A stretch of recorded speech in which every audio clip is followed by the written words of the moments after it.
मी माझा मितवा मालिकेचा आजचा भाग खूपच जास्त जबरदस्त असा आहे, त्यामुळे व्हिडिओ शेवटपर्यंत नक्कीच बघा. चला तर मग आजच्या भागाला सुरुवात करूया. सगळ्यात आधी आपण पाहतो ईश्वरी आता त्या गुंडाला मारत असते आणि त्याच वेळेला तिने ना त्याचा गळा पूर्णपणे आवळलेला असतो. तेवढ्यातच तिथे अर्णव येतो आणि ईश्वरीला थांबवतो, नाहीतर त्याला माहिती आहे की ईश्वरीच्या हातून भलतंच काहीतरी घडेल. मग आता ईश्वरीचा हात तो मागे घेतो, त्याबरोबर तो गुंड तिथेच तळमळत पडलेला असतो. तर त्यानंतर आता अर्णव ईश्वरीला जवळ घेतो आणि तिला म्हणतो की तू काय करत होतीस. त्यावर ईश्वरी अर्णवला म्हणते की तुम्हाला मी आधीच सांगितलं आहे की तुमच्या जर विरोधात तुमच्या वाईटावर जर कोण उठलं असेल ना तर त्याला मी सोडणार नाही. तुमच्या पाठीशी नेहमीच मी असेन असंही मी तुम्हाला म्हटलं होतं. अगदी सत्यवानाची सावित्री जशी होती ना तशीच मीही तुमच्या पाठीशी खंबीरपणे नेहमीच उभी असेन, हेही आता ती म्हणत असते. तेव्हाच ना इकडे अर्णव आणि ईश्वरी गाडीमध्ये जाऊन बसतात. जेव्हा दोघंही जण गाडीमध्ये जाऊन बसतात ना तेव्हा इकडे ईश्वरी आणि अर्णव देवबाप्पाकडे नमस्कार करत असतात की आता आमच्या वाटेत कोणतेही विघ्न येऊ देऊ नकोस. तेच आता जाताना मामाचा कॉल आलेला असतो आणि मामा अर्णव आणि ईश्वरीला विचारत असतात की काय रे, कुठे राहिलात तुम्ही अजून, आम्ही इथे इव्हेंटला सुद्धा पोचलो. त्यावेळेला ईश्वरी घाईघाईत ओघाओघात बोलून गेलेली होती की आमच्या वाटेत खूप जास्त विघ्न येत आहेत. त्याचबरोबर अर्णवने तिला ते बोलताना थांबवलेलं होतं, पण मामाने नेमकं हे बोलणं ऐकलेलं होतं. मामा म्हणतात की काय झालं आहे, काही घडलंय का, तुमच्या वाटेत कोणतं विघ्न आलंय का, सांगा तसं. असंही आता मामा जे आहेत ते बोलत असतात. तेच आता अर्णव म्हणत असतो की काही नाही, आम्ही पोचत आहोत, थोडा वेळ थांब. असं बोलूनच ना आता मात्र तो लगेचच तिकडनं जायला निघतो. तेच आता दुसरीकडे पाहायला मिळत असतं की ईश्वरी आणि अर्णव हे दोघंही जण बोलत असतात. ईश्वरी अर्णवला म्हणत असते की मुद्दामून ना आपल्या वाटेत कोणी ना कोणी हे करून ठेवलेलं होतं, पण आपल्याला वेळेवर पोचायला हवं स्पर्धेला, आपण लगेच जाऊया. असं बोलून आता ईश्वरी अर्णवला पटकन गाडी स्टार्ट करायला सांगते. मग अर्णवही ते गुंड जिथे पडलेले असतात ना तिथून सगळ्याकडनं साईड आपली गाडी सुसाटपणे घेऊन जातो. आणि जेव्हा तो गाडी घेऊन जातो ना तेव्हा तिथला जो गुंड असतो त्याने आता लगेच कॉल केलेला असतो आणि लगेच कॉल करूनच ना आता सांगून टाकलेलं असतं की ती दोघंही जण माझ्या हातातून निसटले आहेत. त्याबरोबर सौदामिनीला अजूनच टेन्शन येतं, कारण आता अर्णव ईश्वरीने जी काही गुंडांची धुलाई केलेली होती ना तर त्यांना उठताही येत नव्हतं. तेच दुसरीकडे आता रमाकांतवर उदयकांत आवाज चढवत असतात आणि उदयकांत आता म्हणत असतो की खरं तर ना असं म्हणतात की तू मोठा आहेस आणि मी छोटा, मोठ्या भावाचं जे काही आहे सगळं काही श्राद्धाचं छोटा भाऊच करतो, अगदी थिरडी उचलल्यापासून. पण इकडे तर तुझा जीव घ्यायलाच मला लागत आहे, म्हणजे सगळी सुरुवात जी आहे ती शून्यातून करायची, कसं ना. असंही आता मुद्दामून उदयकांत रमाकांतला बोलून त्रास देत असतो आणि तो म्हणत असतो की तुला आता मी काही झालं तरी जिवंत सोडणार नाही, तुला मी संपवणारच, तेव्हाच मला जरा बरं वाटेल. असंही आता म्हटलं जात असतं. आणि जेव्हा या सगळ्या काही गोष्टी बोलल्या जातात ना तेव्हा मात्र आता कांतने पिस्तूल डोक्याला लावलेली असते आणि सांगितलेलं असतं की आता तुझा काटा मीच काढतो बघ, आता तुला नेमकं काय काय करतो ते. असं बोलून त्याने आता पिस्तूल डोक्याला रोखून धरलेली असते. आणि तेवढ्यातच ना इकडे वल्लरीचा मेसेज आलेला असतो आणि वल्लरीने सांगितलेलं असतं की संपवून टाक त्याला. आणि जेव्हा हा मेसेज आलेला असतो तेव्हा मात्र आता तो म्हणतो की बघितलं का, वल्लरीने हे सांगितलं की तुला संपवून टाक, मग आता तुला काही जिवंत सोडत नसतो, तसंही तुझा उपयोग काय हे जिवंत राहून, असंही आता म्हटलं जात असतं. तेव्हाच ना या सगळ्या गोष्टी जेव्हा बोलल्या जातात तेव्हाच तिथे हसत हसत इकडे रमाकांत हा उदयकांतकडे बघून जोरात हसू लागतो. मग तेव्हा विचारलं जातं, उदयकांत विचारतो की काय झालं आहे हसायला. तेव्हाच रमाकांत उदयकांतला म्हणतो की कर ना, काय करायचं आहे ते कर. तुम्हा लोकांना असं वाटत असणार आहे की तुम्ही मला मारल्यानंतर सगळ्यातनं सुटून जाल, तर तसं नाही आहे ना. तुमच्याबद्दलचे जे काही पुरावे आहेत ना ते माझ्याकडे आहेतच आणि ते पुरावे मी दाखवूनच देईन. आणि मग बघा, जरी मी या जगात नसलो ना तरीसुद्धा ना हे पुरावे मी एका झटक्यात दाखवू शकतो असंही आता म्हटलं जातं. आणि जेव्हा या सगळ्या काही गोष्टी बोलल्या जातात ना, तेव्हा मात्र आता रमाकांत उदयकांतकडे पाहून जोरजोरामध्ये हसत असतात. आणि जेव्हा ते जोरजोरात हसतात ना, तेव्हा मात्र आता इकडे ईश्वरी आणि अर्णव चाललेले असतात. आणि जेव्हा त्या वाटेने ते दोघंही जण जात असतात ना, तिकडनं वारकरीसुद्धा जात असतात आणि मध्येच ती वारी भेटते. मग तेव्हाच ना इकडे ईश्वरी अर्णवला गाडीमध्येच थांबवायला सांगते. मग अर्णव जो आहे तो गाडीमध्येच थांबवतो. ईश्वरीला विचारतो की काय झालं आहे. त्यावर ईश्वरी म्हणते, थांबा ना, बघा ना, समोर आता वारी दिसते, दर्शन तर घ्यायला हवं, कारण आता दर्शन नाही घेतलं तर कसं चालणार आहे. असं देखील आता इकडे असणारी ईश्वरी अर्णवला बोलत असते. अर्णव देखील ईश्वरीच्या सांगण्यावरनं गाडी थांबवतो. ईश्वरी आता तिकडेच गाडीजवळ आपली चप्पल वगैरे काढते आणि ती पहिल्यांदा तिथे पादुका असतात त्या पादुकांच्या आशीर्वाद घेते. त्यानं हळद कुंकू वाहते आणि त्यानंतर आता ती म्हणत असते की देवा, आमच्या वाटेत अनेक विघ्न येत आहेत, पण तुझ्या येण्याने आता मला जरा काहीतरी पॉझिटिव्ह वाटते, सगळं काही नीट होऊ दे. असंच आता ती आता बाप्पाकडे मागत असते. तेच अर्णवही तिथे येऊन उभा राहतो. तेच ईश्वरीसुद्धा अर्णवला म्हणत असते की अर्णव सर, तुम्हीसुद्धा आशीर्वाद घ्या ना. येताना अर्णवने शूज तसेच घातलेले असतात. तर दुसरीकडे मात्र आता पाहायला मिळत असतं की उदयकांत आता सांगत असतो की तुला मी संपवणार आहे रमाकांतला, असं तो म्हणत असतो. तेव्हा रमाकांत जे आहेत ना ते जोरजोरात हसू लागतात. तर उदयकांत म्हणतो की तुम्हाला हसायला झालं आहे काय. त्यावर रमाकांत म्हणतो की तुम्हाला काय करायचं आहे ना ते करा, पण मला पुरावे दाखवायचे असतील ना तर ते मी मेल्यानंतरही कसेही दाखवू शकतो, असंही त्याने सांगितलेलं असतं. मग आता विचार करा, मग तुझ्याकडे कोणते पुरावे आहेत, असं उदयकांत रमाकांतला विचारतात. तेव्हा रमाकांत सांगतात की माझ्याकडे ना असे पुरावे आहेत ना की ते तुम्हाला दोघांनाही अडकवतील. तेव्हा रमाकांतने हे सांगितल्यावर उदयकांत थोडा घाबरतो. रमाकांत आता सांगू लागतात की काय आहे ना की माझ्याकडे तो पुरावा आहे ज्यामध्ये वल्लरी तुला दागिने देते आणि तो दागिन्यांचा व्हिडिओ माझ्या मोबाईलमध्ये आहे. त्यासोबत वल्लरीचे अनेक व्हिडिओ आहेत आणि हे फक्त माझ्या मोबाईलमध्येच नाही तर इतर ठिकाणीसुद्धा ते व्हिडिओ सेव्ह केलेले आहेत. जरी मी मेलो ना तरीसुद्धा तुमचे जे व्हिडिओज आहेत ते समजतीलच ना माझ्या मुलाला, माझ्या सुनेला. मग तेव्हा काय करणार आहात, असंही आता म्हटलं जातं. माझा जीव घेऊन तुला जे काही करायचं आहे ते कर, पण या सगळ्यामध्ये तुला एक सांगू का गोष्ट, तूच अडकला जाणार आहेस. या सगळ्यामध्ये ना वल्लरीने तुला अडकवण्यासाठी खूप जबरदस्त असा सापळा रचलाय. तुला असं वाटत असेल की या सगळ्यात तू सुटशील, पण तसं नाही आहे. या सगळ्यात वल्लरी कशी बशी बाहेर निघेल, पण ती तुला अडकवणार या सगळ्यात, एवढं मात्र नक्की. असं देखील आता रमाकांत उदयकांतला सांगू लागतात. तर उदयकांत मात्र आता खूप जास्त घाबरलेला असतो. त्याला सुचतच नसतं की काय करावं ते, कारण रमाकांतने त्याच्या दुखऱ्या नसीवरच दाब दिलेला असतो ना. तेव्हा आता काय करावं हे काही केलं आता सुधरत नसतं. आणि तेव्हाच इकडे रमाकांत जे आहेत ते मात्र आता म्हणत असतात की बघ, अजूनही तुला संधी आहे, माझ्या बाजूने निकाल दे. म्हणजेच तू जर मला इथून सोडवलंस ना तर तुझं नाव मी कुठेही आणून देणार नाही, तू लगेच सुटशील. बघ, विचार कर, अजूनही संधी गेलेली नाही आहे, त्यामुळे मला सोडवायचं की नाही ते. जर तू मला सोडवलंस ना तर तू सुटशील बघ, नाही तर अडकशील, कारण ती वल्लरी तुला सहजासहजी सोडणार नाही, एवढं मात्र नक्की. असंही आता म्हटलं जात असतं. आणि जेव्हा या सगळ्या काही गोष्टी बोलल्या जातात ना तेव्हा मात्र आता इकडे उदयकांत हे मात्र आता खूप जास्त घाबरलेला असतो, कारण उदयकांतला माहिती असतं की आपलं काही खरं नाही. आणि तेव्हाच ना दुसरीकडे आता पाहायला मिळत असतं की या सगळ्या गोष्टी जेव्हा होतात तेव्हा इकडे कांतचं आता डोकं फिरलेलं असतं.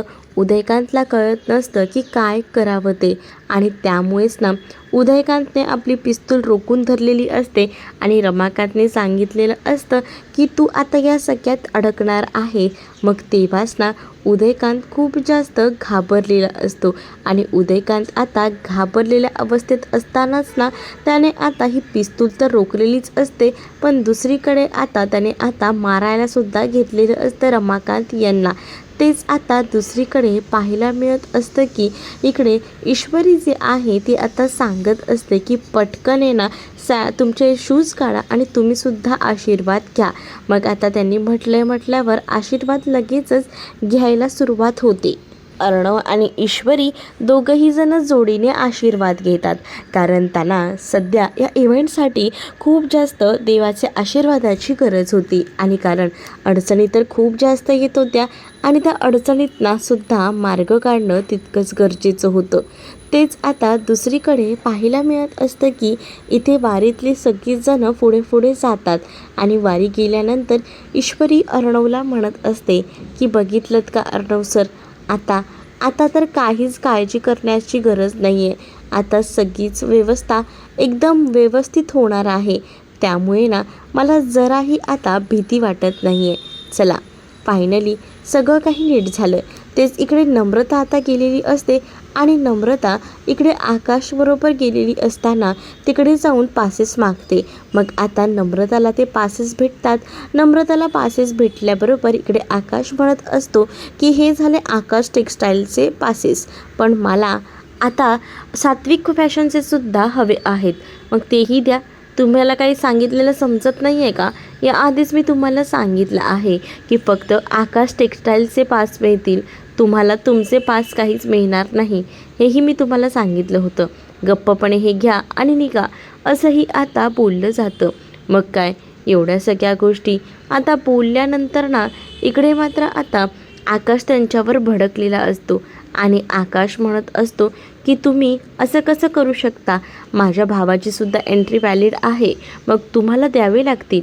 तेव्हाच ना इकडे असणाऱ्या हा जो आकाश आहे तो खूप जास्त भडकलेला असतो. तर नम्रता म्हणत असते की आकाश, तुम्ही कशाला एवढा विचार करताय?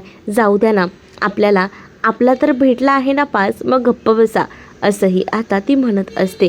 तेव्हाच ना आकाश म्हणत असतो की हे सगळं काही तू कसं काय बोलू शकतेस? अगं तो माझा भाऊ आहे आणि माझा भाऊसुद्धा यामध्ये पार्टिसिपेट करायला हवा असं मला वाटतं, आणि तू अशी काय करतेस? तेव्हाच ना प्रत्येकजण बघून घेईल, आपण आपलं बघूया, असंही आता म्हटलं जात असतं. आणि जेव्हा या सगळ्या गोष्टी बोलल्या जात असतात ना तेवढ्यातच ना नेमकं आता तिथे सौदामिनी येते आणि सौदामिनीने बघितलेलं असतं. सौदामिनी म्हणत असते की काय रे, तुझा भाऊ अर्णव राजा शिर्के अजून आला नाही का? आम्हाला तर वाटलं होतं की अर्णव राजा शिर्केसुद्धा हजर असतील की, पण इकडे तर अर्णव राजा शिर्के अजून आलेलेच नाही आहेत. वा, आम्हाला वाटलं होतं की वेळेवर पोचतील, म्हणजे आता काही त्यांची एंट्री नाही तर इथे, असंही आता मुद्दामूनच ना सौदामिनी बोलत असते. पण तेव्हा सौदामिनीला आता उत्तर देत इकडे असणारा हा आकाश म्हणत असतो की असं कसं होईल? काही झालं ना तरीसुद्धा माझा भाऊ येणारच आहे, ह्यावर माझा पूर्ण विश्वास आहे, असंही आता म्हटलं जातं. तेच आता सौदामिनी ही तिकडनं आकाश गेल्यानंतर इकडे असणाऱ्या नम्रताला म्हणते की तू ईश्वरीची बहीण आहेस ना? हो हो, मी ईश्वरीची बहीण. मग तरीसुद्धा तिच्या विरोधात जाऊन तू कशी काय उभी राहिलीस, असंही आता विचारलं जातं. तेव्हाच ती म्हणत असते की प्रत्येक वेळेला विरोधात जाऊन पैशांसाठीच उभं राहतात असं नाही ना, स्वतःची काहीतरी इमेज असते, स्वतःचे हक्क असतात, ते मिळवण्यासाठी काही ना काही तर करावंच लागतं, आणि तेच आम्हीसुद्धा केलेलं आहे, असंही आता म्हटलं जातं.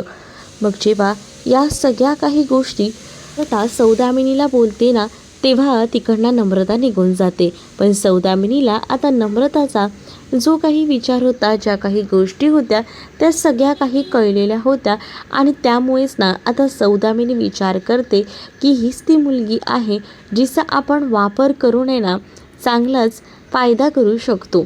म्हणजेच या मुलीला आपण वापरायला हवं आणि ही मुलगी आपल्याला नक्कीच फायदा करून देऊ शकते.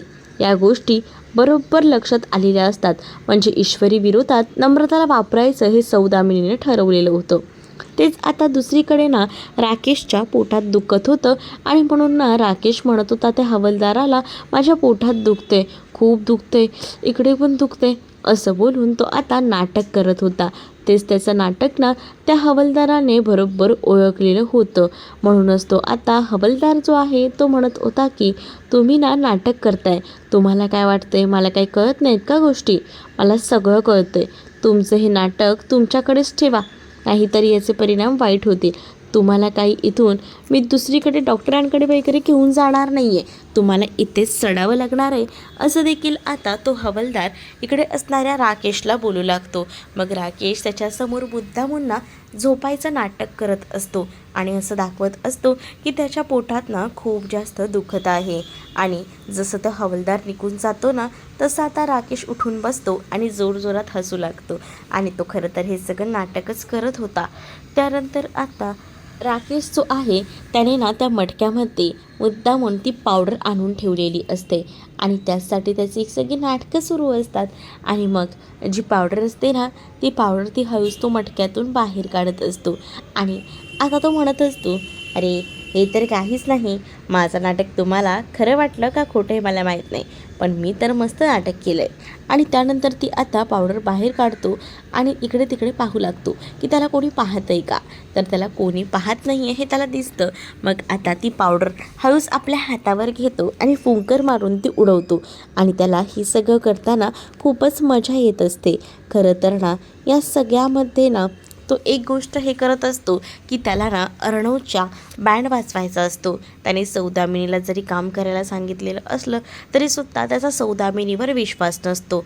तेच आता इथे रमाकांतने उदयकांतला सांगितलेलं असतं की बघ अजूनही संधी आहे, त्या वल्लरीच्या नादाला लागू नकोस, ती वल्लरी तुला आयुष्यातून उठवेल आणि मग तेव्हा तुला वाचवायला कोणीसुद्धा येणार नाही, साक्षात ती वल्लरीसुद्धा नाही. तुला एक गोष्ट लक्षात येते का, या सगळ्यामध्ये तुझंच नाव येणार आहे, त्या वल्लरीचं नाही. मग बघ अजूनही विचार कर, माझी सुटका करतोयस का, तर सुटका कर, मग मी तुझं नाव कुठेही येऊ देणार नाही. वल्लरीलाच मी अडकवेन ह्या सगळ्यामध्ये, कारण ती वल्लरी आम्हा सगळ्यांना घरातल्यांना फसवते आणि तुलासुद्धा. मग विचार कर, मी माझा भाऊ म्हणून तुला सोडून देईन. आता असं म्हटल्याबरोबर इकडे आता त्या उदयकांतला राग येत असतो आणि उदयकांतने आता जोरातच रमाकांतला मारलेलं असतं. त्याबरोबर रमाकांत बेशुद्ध पडतात. रमाकांत बेशुद्ध पडल्याबरोबर उदयकांतचं डोकं काम करत नसतं. उदयकांत आता म्हणत असतो की बरोबर आहे, हा रमाकांत जे काही बोलत होता ते काही खोटं नव्हतं. खरंच ती वल्लरी माझी अशीच वाट लावू शकते, मला कुठेतरी एकट्याला फसवू शकते, हे सुद्धा आता उदयकांतला बरोबर कळलेलं होतं. म्हणून उदयकांतला थोडा आता विचार करत होता रमाकांत यांच्या बोलण्यावर. आणि आता उदयकांत जो आहे त्याला तर वल्लरीने खोटं सांगितलेलं होतं की ती कुठेतरी बाहेर गेलेली आहे, पण ती आता अचानक येऊन तिथे टपकलेली असते का, तर ती बघायचं असतं ना तिला की इथे सगळं काही काय चाललं आहे ते. तेच दुसरीकडे आता राकेशने ते मटकं अगदी जवळ घेतलेलं असतं, कारण त्या मटक्यामध्ये त्याला हव्या असणाऱ्या सगळ्या काही गोष्टी होत्या आणि त्यामुळेच ना तो थोडा खुनशी हसत होता.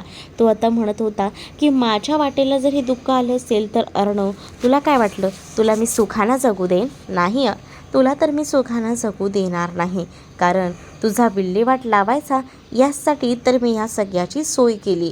आणि त्याच्याकडे ना एक बॉम्ब असतो आणि तो बॉम्बसुद्धा त्याने तयार केलेला असतो. आणि तो म्हणत असतो की हा एकदा तुझ्या गाडीत फिट केला ना की तू आणि सगळेजण खठम, असं आता तो म्हणत असतो. तेच इथे आता उदयकांत कॅल्क्युलेट करत असतात, कारण त्याला माहिती आहे की त्याने काय काय पापं केलेली आहेत. मग आता तो विचार करत असतो की या सगळ्यासाठी मला त्या अर्णव राजेशिर्केच्या घरात घुसावं लागेल आणि अर्णव राजेशिर्केच्या घरात घुसून तो व्हिडिओ डिलीट करायला लागेल. पण हे कसं? मग आता तिकडनं तो बाहेर पडत असतो. तेच वल्लरी तिथे येते.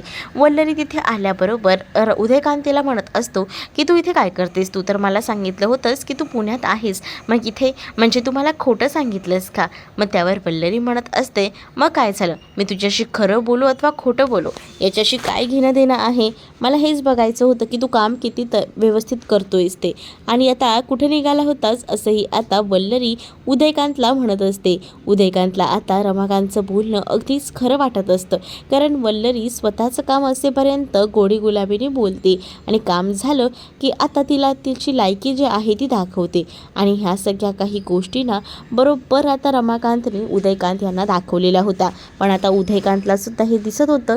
तर वल्लरी आता उदयकांतला म्हणत असते की तुम्हाला जे काम दिलं होतं ते काम केलं आहे का? त्यावर आता उदयकांतला माहिती असतं की रमाकांतला मारून टाकायला सांगितलेलं होतं, वल्लरीने संपवायला सांगितलेलं होतं. पण इकडे आता उदयकांत म्हणत असतो की ह्याला संपवलं ना तरीसुद्धा ह्या सगळ्याचे सगळे हिशोब ना माझ्यावरच मांडशील तू, आणि मुळात ह्याला संपवून ना काय करणार आहेस, कारण ह्याच्याकडे पुरावे आहेत. त्यावर वल्लरी म्हणते की कसले पुरावे आहेत त्यांच्याकडे? त्यावर आता उदयकांत सांगू लागतात की त्याच्याकडे पुरावे आहेत ते म्हणजे त्याने ऑलरेडी सांगितलेलं आहे की त्याच्याकडे एक पुरावा आहे ज्यामध्ये तू मला दागिने देतेस. मग आता त्या पुराव्याचं काय करायचं आहे? आणि त्यांनी एवढंही म्हटलं आहे की तो पुरावा तो कसाही दाखवू शकतो जरी तो ह्या जगात नसला तरी. मग ह्याला मारून आपला काय फायदा आहे? तर वल्लरीला ही गोष्ट कळते, म्हणून वल्लरी ना आता त्या रमाकांतला उठवायचा प्रयत्न करत असते आणि बोलत असते की तोंड उघड, पटकन उघड तोंड आणि सांग कुठे ठेवलं आहेस काय ते, नाही तर तुला सोडत नसते. त्यावर मात्र आता उदयकांतला रमाकांत हे सांगत असतात की जे काही करायचं आहे ते कर, मी कोणालाही घाबरत नसतो.